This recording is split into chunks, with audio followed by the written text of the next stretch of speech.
Welcome to Contemplify, where we seek to kindle the examined life for contemplatives in the world. I'm your host, Paul Swanson. Today, I am reposting a previous episode, my conversation with Dr. Larry Ward. Dr. Ward passed away on August 19th at his home in Rhode Island. He was a Buddhist teacher, author, and co-founder of the Lotus Institute. He left behind a legacy of peace and advocacy for healing individual and collective trauma. I only ever interacted with Dr. Ward online, but his big soul and wisdom and laughter came through with so much heart. My daughter and I tuned into his online memorial, which held that same spirit. We joined in the prayers and listened to the stories from his students, friends, and loved ones. Both of us were impacted. Dr. Ward's wife and co-founder of the Lotus Institute, Peggy Rowe, will continue their work. As we lose elders, those we barely know, and those we consider kin, a desire to honor them and cherish them in their passing arises. So I'm sharing this conversation again. And if you are so moved, head over to thelotusinstitute.org and consider supporting their work. With that, please enjoy this rebroadcast of Dr. Ward's timeless wisdom and joy. Today, I welcome Dr. Larry Ward, a senior teacher in Buddhist Zen master Thich Nhat Hanh's Plum Village tradition. Dr. Ward is the author of the book America's Racial Karma. He also co-authored with his wife, Peggy, Love's Garden, a guide to mindful relationships. Dr. Ward is an incredible teacher, and he brings 40 years of international experience in organizational change and local community renewal to his work at the Lotus Institute. He holds a PhD in religious studies with an emphasis on Buddhism and the neuroscience of meditation. Dr. Ward is also trained at the Trauma Resource Institute. Today, Dr. Ward and I talk about humanity's greatest weakness, learning from our teachers, the impact of fragrance as a teaching metaphor, and so much more. As always, you can visit contemplify.com for the show notes on this episode, and go over to thelotusinstitute.org to learn more about Dr. Ward. Again, that's thelotusinstitute.org. Now, stomp your feet and raise your glass to my guest today, Dr. Larry Ward.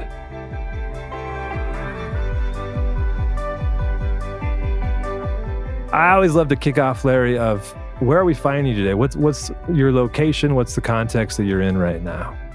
I'm currently living in Arden, North Carolina, which is about 15 minutes from the city of Asheville. Okay. And how long have you been in Arden? About 2 months. 2 months. How's it feeling? It feels good. I'm able to see lots of birds, and we have a small pond where we live in our condo layout, and there are ducks and a baby heron every day. And so being this interactive with the natural world is wonderful for me. Oh, I love that.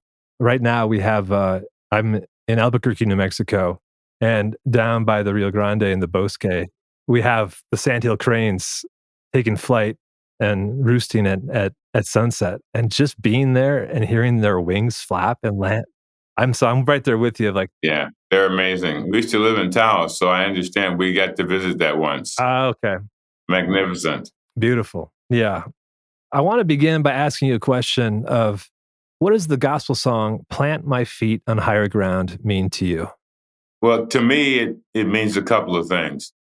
One of the things it means first is the wisdom from my own local heritage and the church I grew up in. One of my mother's favorite songs. Existentially, what it means for me is the challenge we face in the world today is how to do that, how to raise our consciousness to a level from which we can heal and transform ourselves and the earth in a positive and hopeful way. So that song is about how to practice with your spiritual life so that you keep raising up your capacity to be truly free and truly wise and truly compassionate. And that's at a higher level of consciousness than our daily function. Mm. Thank you for that. I was so tickled by when I watched your Dharma talk on the 10 worlds, the first one that you've given, and you mentioned that song because I'm a lover of music. I'm a lover of the way that music kind of carries through what I feel like through the bodies of our families and our traditions and how they start to take on different shapes and forms and depending on the context of the world. And so I felt this deep kinship when I heard you talk about music and also the ways in which a song has a multiplicity of meanings and how it's speaking to you right now in the teachings that you're offering. Mhm. So I love hearing that musical connection there. And I always love to ask this question, which might sound a little odd at first, and but I'm going to ask it anyway. If someone were going to teach a class on the formation of Dr. Larry Ward, what would be the three mandatory works? They could be readings, pieces of art, music, or places that formed you that would definitely be on that syllabus. The Fire Next Time by James Baldwin, Despair and Sickness Unto Death by Soren Kierkegaard, and Peace is Every Step by Thich Nhat Hanh. I'd love to know at what stage in your life did you discover Baldwin and Kierkegaard and Thich Nhat Hanh? Were those all occurring in a similar time frame, or was that peppered throughout your life? That's somewhat decades apart. Baldwin was when I was a younger person in the 60s, while the civil rights movement was in full swing consciously. And Kierkegaard came after the assassination of Martin Luther King. I joined the faculty of the Ecumenical Institute in Chicago, which was founded by the World Council of Churches in 1954. And as a faculty member, we studied world religions, we studied spiritual practices from around the world, especially the Christian tradition. And that's why I came in to really appreciate Kierkegaard's work. And Thich Nhat Hanh came 35 years ago when I was able to meet him and attend retreats and become associated with the Plum Village tradition. Yeah. I would love to know a bit more about your transition to hearing Thich Nhat Hanh and joining the Plum Village tradition. What was that first spark of transition where you recognized that your path might be moving towards that direction? Well, my path has always been, in my mind, spiritual. And whatever tradition I'd be standing in or teaching in at any moment, I was always looking for the most profound dimensions of that tradition experientially. And what I first appreciated about Thich Nhat Hanh was his relationship with Martin Luther King, which is how I first heard about him. And in my first retreat with him, there were many, many people, hundreds of people. But what struck me was his silence and his grace of movement, because I had studied a little bit of his life and I knew he came through the war. I knew he had students of his murdered. I knew he was almost assassinated and times. And what struck me was that much peacefulness with that much suffering was amazing to be in the presence of. And that's how I first got introduced to Thich Nhat Hanh. And then I went on to, over the years, I studied a lot of Buddhism. I'm a student anyway. I study for the fun of it. I enjoy it. And my wife said, well, you might as well get a PhD. You've studied all this stuff. So I decided I would. And one of the reasons is because as Buddhism is still entering the Western world, I think it's important that we really understand it existentially and not just religiously. And so I decided to learn enough to be able to teach the sutras. I had to study Sanskrit and Pali and etc. And I still find it absolutely amazing tradition to be a part of. That's lovely. That's lovely. I so appreciate that. What I hear you saying is that spark of that qualitative presence of Thich Nhat Hanh, where it was the silence that first invited you into this tradition. Yeah. And then you followed it up with the study and the words and the learning of languages. My experience that I've noticed in the West is so often it's words that kind of lead a person somewhere. So my ears perk up whenever it's presence or silence that are the first kind of allurements into the next bend of one's path. My experience with Thich Nhat Hanh was seeded by living in Calcutta for 2 years and hearing stories of elders about, well, you're near where the Buddha taught, you should visit that. And so I went to some of these villages, and I first got fascinated with the Buddhist path while in India. And I got acquainted with meditation in particular as a practice. And then everywhere I would be stationed around the world after that, I'd find a way to practice or a group to practice with. And sometimes it'd be Tibetan, and sometimes it'd be Chinese, and sometimes it'd be Korean. But what I found is I could always practice with whoever, calming myself down, finding silence and stillness. Well, I thank you for sharing that part of your story. In my own owning of my Christian contemplative tradition, even though whenever I gather and practice across traditions for sitting meditation of some sort and learning from other traditions, there's deep humility I have about all these different angles of touching silence and presence. And it's such a gift to be in this kaleidoscope of approaching reality. Sure it is. Did you ever get pushback from other traditions, whether even within Buddhism or other religions, when you would show up with this spirit of generosity and practice and presence? Well, two questions that I've been asked over the years. One is, and the most raised question is, because I'm also an ordained Christian minister. So the question was, if you have a conflict between what you are practicing in Buddhism and what your Christian practice is, and I don't. I don't have any conflict, because meditation is meditation. Whatever tradition you use is what are you meditating on, and what are you achieving in your meditation? And contemplation and prayer are all a part of both traditions. And the other thing important for me to say is I continue to learn about Christianity deeper through my Buddhist practice. It's still very alive in me. So I don't have a dualism. Mm-hmm. I believe that. What has been, as your practice in Buddhism has gotten deeper, what has been some insights within Christianity that you feel like you weren't revealed yet, or were maybe hidden, but through your practice and study of Buddhism, you were able to see that from another angle? Does that question make sense? Yeah, yes, it does. And one of the things that really profoundly makes sense is the four horsemen of the apocalypse. And if you understand those from the point of view of Buddhist psychology, you are describing qualities or energies in ourselves and in our society that we have let run wild, that have no seeming ethical bounds. And the Buddhist psychology, what you do with your mind always shows up in society. And so if I witness greed and hatred and ignorance in society, it's got to be in me. It's not somewhere else. It's in us. And this is the practice of contemplation, to be able to recognize what's in you and to heal what's in you, not tear out what's in you, but to gracefully heal and transform what's in you. So what spills out of you into history is healing and helpful. Mm-hmm. This reminds me of your book, America's Racial Karma, An Invitation to Heal, a book that I've recommended to many folks and to folks listening here.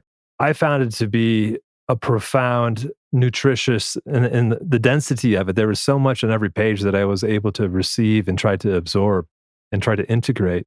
I know that when authors write books, that sometimes it gets interpreted in different ways. I'm curious for you, what was the most affirming response you got from a reader of America's Racial Karma where you said, that person got the intention that I was writing with?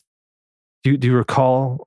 Well, one example is I was asked to give a talk on the book at a Lutheran congregation in California, and it had never occurred to them that from a certain viewpoint in the book, I am suggesting that the existential experience of white supremacy is a religious one, because we're dealing with hearts and minds. We're dealing with soul space. Mm-hmm. And so not to understand things that deep we'll never get out of this because the nature of politics is ego. Sure is. And so Yeah. ego can't solve ego. and that's why we're almost in the same place in a weird way in the minds of many. And we can see that played out every day in our commercial media space. Yes, yes. So that was, what people ask, will it ever change? And my response is, it will only change when we change. Uh-huh. This is not something out there. We're not being puppeted by some giant whatever. We are making decisions every day about how we speak, how we think, and how we behave, which is what sustains it. It's no big mystery. Did that Lutheran congregation, it sounded like it was one of those revelatory moments for them, kind of the shock of the reality of what's happening. Were they able to absorb that as you kind of were able to paint the picture? At one level, yes, because I also have some familiarity with the Lutheran tradition, so that helped. And so everybody understood the point of the book. The complexity is how to change it, how to change the trajectory. And there are suggestions in the book of spiritual practices and ways that I work on changing the trajectory in myself. Mm-hmm. I want to talk about those. But before we do that, there's, about a third of the way through the book, you connect the dots around the doctrine of discovery, commerce and capitalism, and white supremacy in America. And the way you connect them, I think, doesn't often happen on books when we talk about any of those three things. But when you bring them together, you show the bondaging factor of that and the capitalist inclination to make money off of the suffering of others. Can you talk about what connecting those dots exhibits for folks who might read this book, who have read this book? What does putting those three in conversation do for the reader, do for somebody seeking to face the reality of America's current status and its history that led us to this point? Well, one way to understand it is, how have we been conditioned? What have we been taught? And you can see the intersections of those things when you look at how we've been conditioned to think about the world, about the natural world, how we've been conditioned to think about each other, how we've been conditioned to think about our institutions, et cetera, law enforcement. You can go on, education. It's everywhere. And I just, a month ago, I guess it was, saw the report from, I think it was Uvalde in Texas, where the school shooting occurred, and the same pattern is there. So I'm trying to help people learn to think both deeply, but also outwardly in terms of patterns. And when we recognize patterns, I mean, this is all scientific, but when we can recognize patterns, we can, if they're going in the right direction, we can continue them. We can accelerate them. But if they're going in the wrong direction, we need to figure out how to stop them, decrease their momentum. And I think the question people have in today's environment, at least in the United States, is there new momentum in white supremacy? And and I think there is, because when we look at the nature of consciousness, seeds that get planted are always in the ground. And if somebody comes along like Johnny Appleseed and waters those seeds, fruit grows. And that's what's happened in the last 10 years around race in America. People have watered the racialized consciousness and in ways in which they don't even know. They can hardly recognize that's what's happening. And that's why the three have to be understood as one. Thank you for that. I couldn't help thinking about, there's a line that from Bob Dylan where he talks about money doesn't talk, it swears. And I think that seeing that connection between those three, it swears. It's not talking, it's not in conversation, it's just swearing. And the language of money is the dominant tongue in the way that it dismisses white supremacy, the way that it dismisses the effects of enslavement, of Black people, of the doctrine of discovery. And I thought your book is not that long, but it brings a mirror and a hammer to crack open the nut of what is happening and to offer these new kind of seeds of healing. And you say this, you talk about grief work and the need to grieve. And this is not something that I think I wish it was more I feel like we're moving this direction in some therapeutic circles for sure. But what do you see as the need to personally grieve and also to collectively grieve? Well, I'm also a student of trauma work, and we live with an enormous amount of stored trauma just around race itself in America, just around race itself. You don't have to pick any other issue. You can just pick that one as an example. And our stored trauma is played out in our decision making and the choices we make and the proposals we present.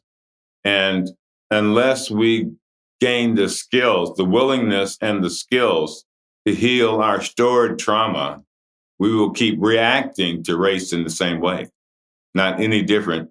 Now, I can see when an event, I can foretell what an event's going to be. That shouldn't be the case. I can already know what the police are going to do. That shouldn't be the case. Not if it's me calling, asking for help. And so it has to be both. We have to recognize our individual seeds. So I help people work with that. Understand your ancestors. Do not hate them, Right. whoever they are or were or whatever you imagine. I had a teaching not long ago from a Vietnamese poetry experience that said, don't forget, don't forgive, don't forget. Practice so you can understand. And when you can understand, you can love. I think that's a beautiful way of describing the journey that we individually have to go on, but we have to be able to look in the mirror and then face our histories and the pain we carry. I think one of the greatest illusions about race and slavery in America is that only Black people were traumatized. If you read one of the reports on January 6th event, a large percentage of people who were involved were there because of the replacement theory. And that's race. And so even motivates at a level it's sometimes doesn't even rise to people's consciousness. That's what's going on inside of them. And then because in America, we don't really have a collective consciousness, unless it's around entertainment or sports, we have a collective mind about activities, which in my view are basically high school. Right. And high school activities. And that is not going to get us through this forest we are in. Sports are wonderful. Entertainment can be wonderful. I'm not saying those things can't be good. They can be great, but they're not enough. Individually and collectively, we are letting our education systems go into a fog, both in terms of science, sociology, history. I can go on and on, but we don't really get much input from the academic paradigm into our lives. And so most of us listen to somebody on TV who says something and we think, oh, that sounds interesting, or they activate your anger, and so you agree, etc. Without a second thought. This is one of the reasons contemplative practice is so important. So you know your own mind. You know the dispositions of your own heart. And you can take responsibility, therefore, for them.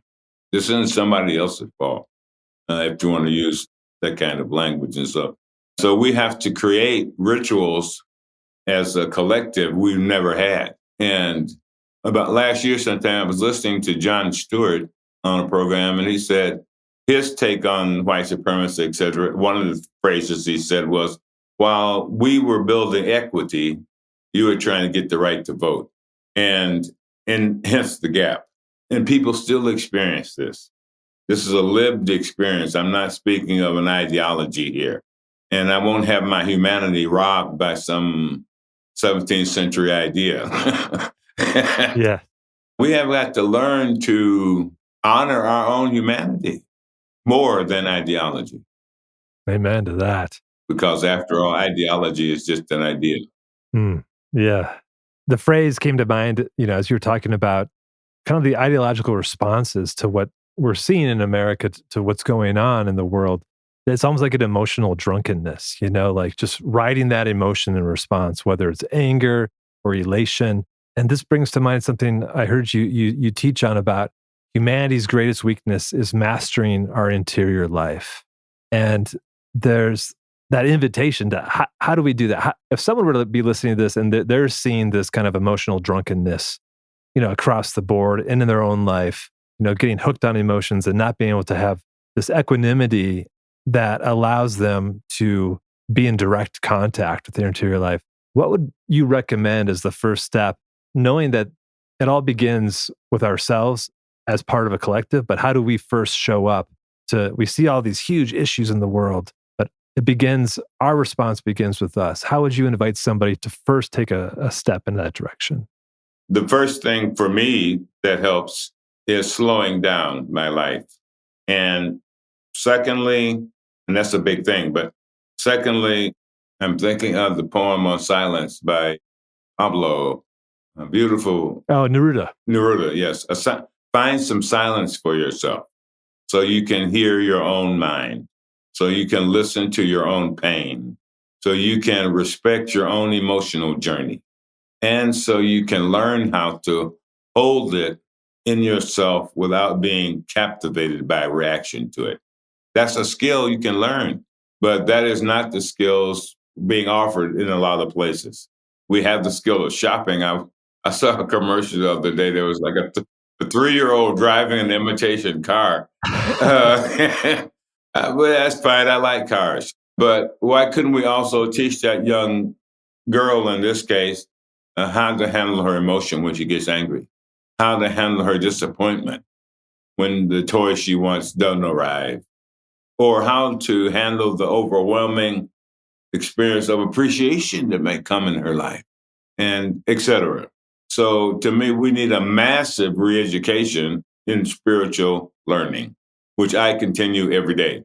Yeah, it doesn't end. And I appreciate even that example of a child's need to learn that. I have a 5-year-old and an 8-year-old.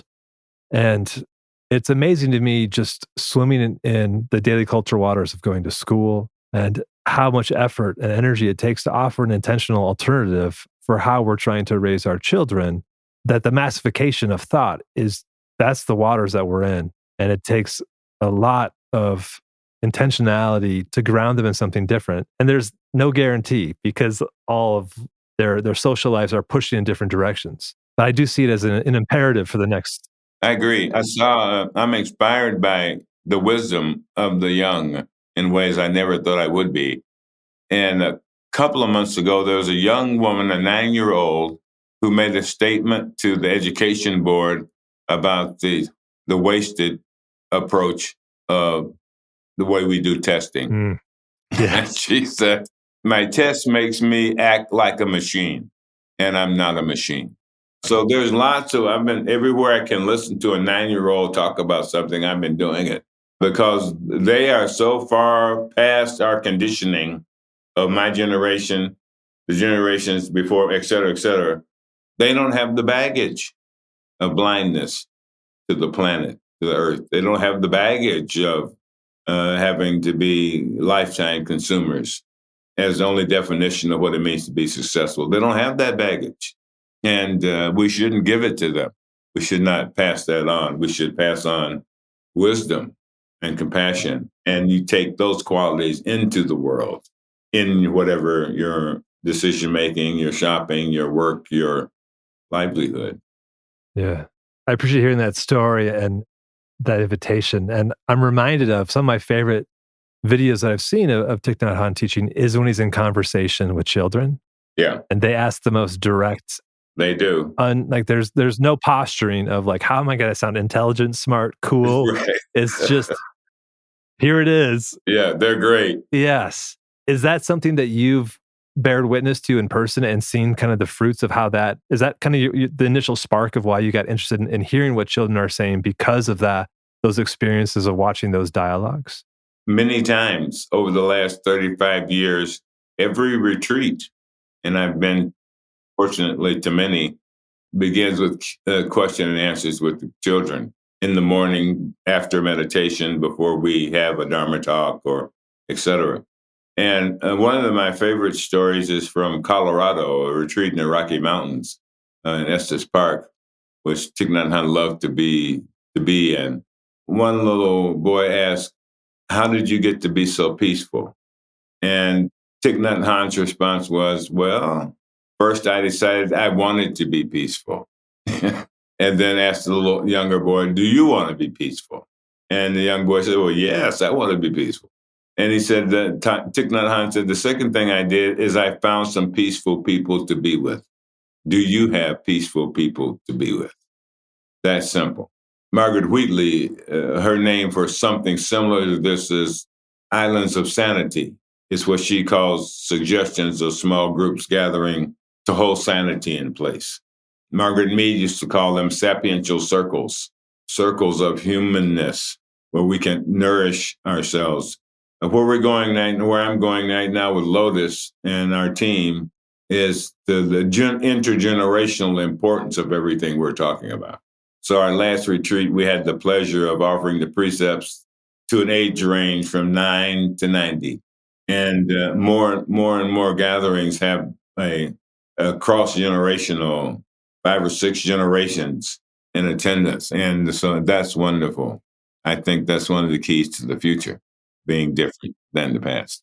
That's so inspiring to me because most of the contemplative gatherings that I go to in the circles that I'm involved in, it's all adults, I almost want to say 40 and above. And what gets lost when it's segmented like that? I'm deeply inspired to hear that. Oh yeah, children and pets, which is not the right word. Children and animals that get to be close to and plants and minerals have great teachings, and this is one of the benefits of a contemplative life is you can be taught by everything, by the wind, by the moon, by the sun, by the sand, by the tree, by the rock, by the duck, by the hawk, the eagle, etc. I mean, nature can teach you how to be human deeply if you are willing to enter into a contemplative relationship with it.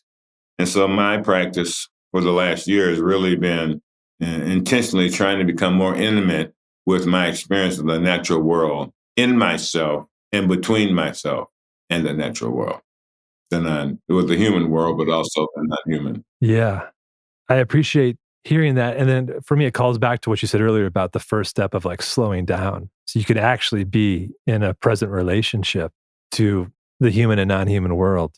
When I worked at a hospital, for example, there's a little forested area around the parking lot. And so I would arrive to work 15 minutes early so I could take a 10-minute contemplative walk to the forest on the way to the office.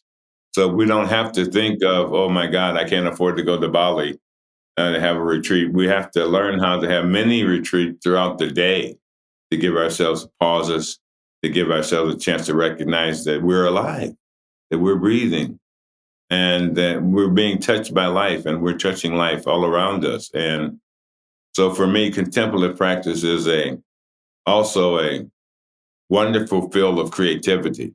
So we need not say, well, I can't do that practice because it's so old. You learn from what's old and make it new again. I've been working with the Sanskrit chant in particular over the last couple of months, and I'm finding it a great discipline internally to taking the words of that chant and trying to create a new chant for myself, learning from its structure and its nuance, how to carry content in my head that's wholesome and revolutionary at the same time. Wholesome and revolutionary. That's a great combo. I'd love to touch on that for a minute, the creative aspect of it. Do you often write chants and poetry in this kind of new flowering that comes up? Yes, especially poetry. I just started working on chants a couple of months ago, but poetry, yes. I have probably enough poetry I heard for 2 books, so. I'd love to, hopefully I would love to see those come out in a book form. That'd be great. Yeah, I agree. What is about writing poetry and reciting poetry and having it live in your head that's wholesome and revolutionary? What is it about that is a friend to you? Well, I don't really intend in one way to write poetry. I intend to be open for a poem to come by, like a guest. And then I try to catch the guest before it leaves the house. And that's basically I don't really have a discipline about it, except I try to get the guests to sit down long enough so I can make a description of what I saw. Mm. I have one here that just appeared. It's a short one. I'll read it for you. if there's time, it's a shock to realize I was not born. Just like a flower, like the rain, like a cloud, I am manifest wonder to discover my no coming and no going. How could this be and not be? Me, you, everything, touching glory. We're not nothing. We are stardust. We are everything. Yeah. So they just arrive when I'm doing an activity. I can be reading a book. I can be studying. I can be sitting in meditation. I can be sitting on the porch. I can be walking. And it shows up. And I try to catch it before it gets away. Thank you for reading that. It reminded me of my favorite songwriter, Greg Brown. He talks about he's just God's secretary. You know, he just writes down what comes to him when he's called upon, and that's his role. Yeah. I appreciate hearing how there are guests who come over and then you try to capture it in words before they leave. It's a beautiful, beautiful image. To welcome them. Yeah. Welcome them in. There's this teaching metaphor that you use throughout the first teaching you did on the 10 worlds, where you mentioned the perfume or the scent as an exterior kind of example of what's happening interiorly. And the language of fragrances, I'm very compelled by. I find it to be a wonderful metaphor in spiritual language that it heightens my awareness of my own self-knowing, but also, waters the petals of unknowing. What makes perfume such a potent teaching metaphor for you? That language in particular comes from the Yogacara tradition of Buddhism, and its description of consciousness and how the mind works and how the mind is transformed or not transformed, how it's conditioned, etc. And one of the things it says is that the perfume is your thinking. And your speech and your behavior. And however you think, whatever you say, whatever you do, activates those same seeds in other people. If you are watering a garden and you're over in the hate section and give it fertilizer, it will grow. But so will peace, so will love, so will kindness. And so that comes out of you. It comes out as an aroma, whether you're conscious or not. And so the question is really an ethical piece to contemplation. What beholding are you bringing back from your reflection, from your deep looking, from your resting with the cosmos? So perfume is about your impact, conscious or unconscious impact. Yeah, it's beautiful. Are there seeds that you're watering right now for this kind of conscious impact in your life? Like I thinking back to like the offerings you're doing, but where the age range is 9 to 90. What are there seeds that you're watering right now with this perfume in mind? Always, Lotus is committed to watering the best seeds in people. And in the Buddhist framework is qualities we call that we manifest as personalities temporarily.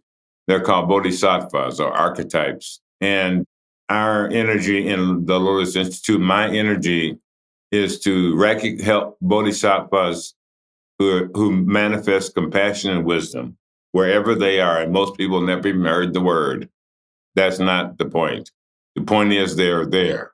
And the world is sustained by them. And the goodness of the world is not lost by them.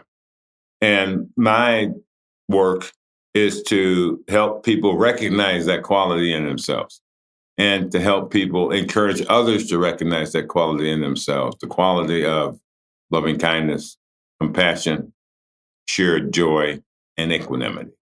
The Brahma Viharas are the practices of true love in the Plum Village tradition.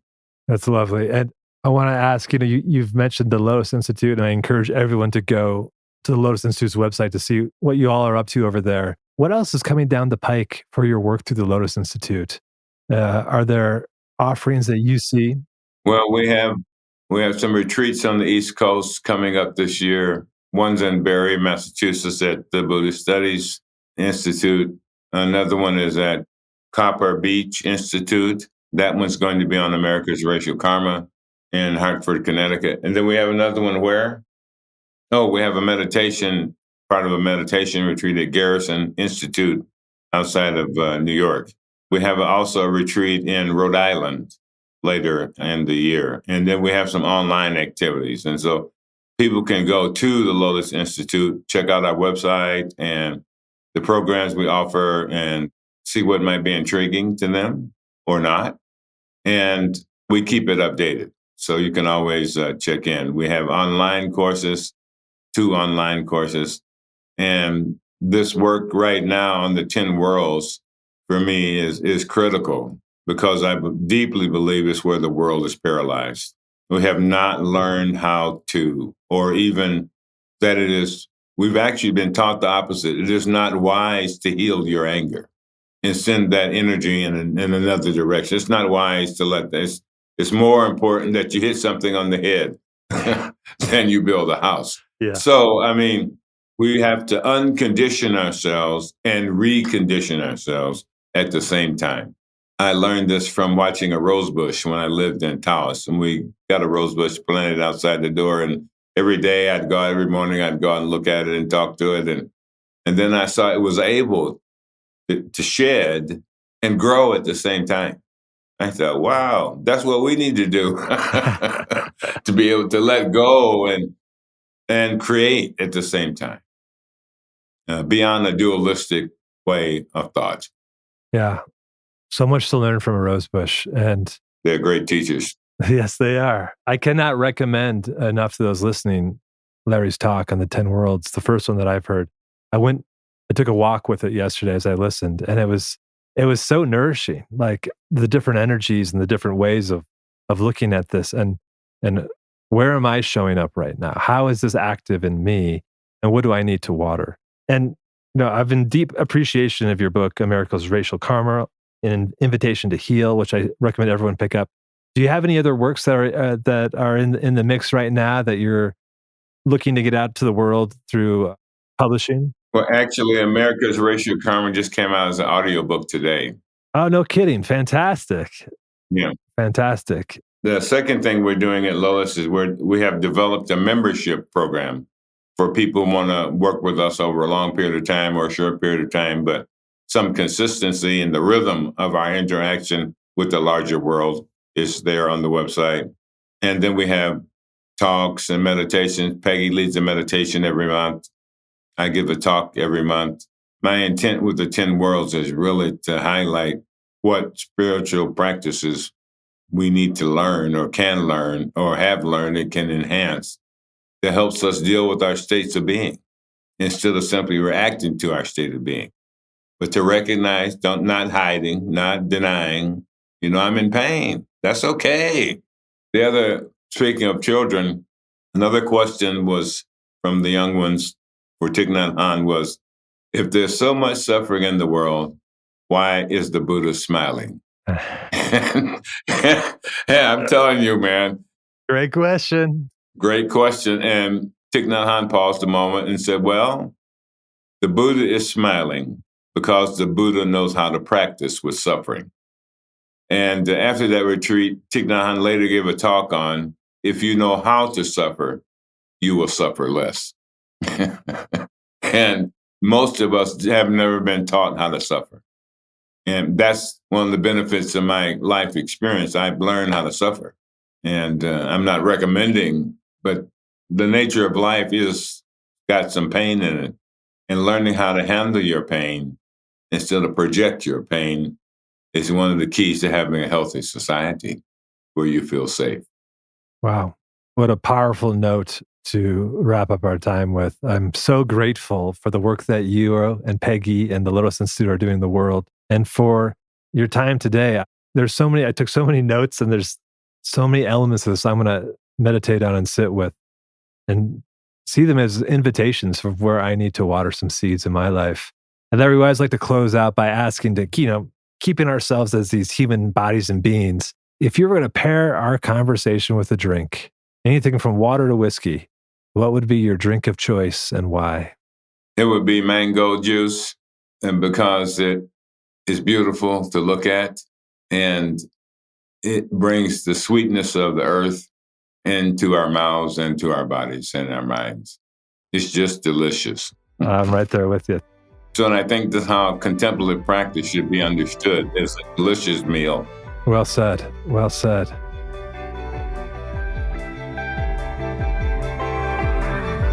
Thank you for listening to this slow-cooked episode of Contemplify. May its delights spark wonder, and may any sour patches be sweetened by their folly.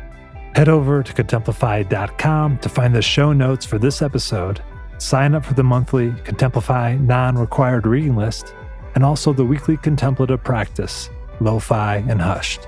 If you are enjoying Contemplify, rate and review it on your podcast player. The internet tells me this helps spread the contemplative cheer. The theme song for Contemplify is called Langside by Charles Enns and Darren Hovius. Fellas, thanks as always. And of course, I am looking forward to bringing you more musings and more conversations with contemplatives kindling the examined life in the world. Until then, be well.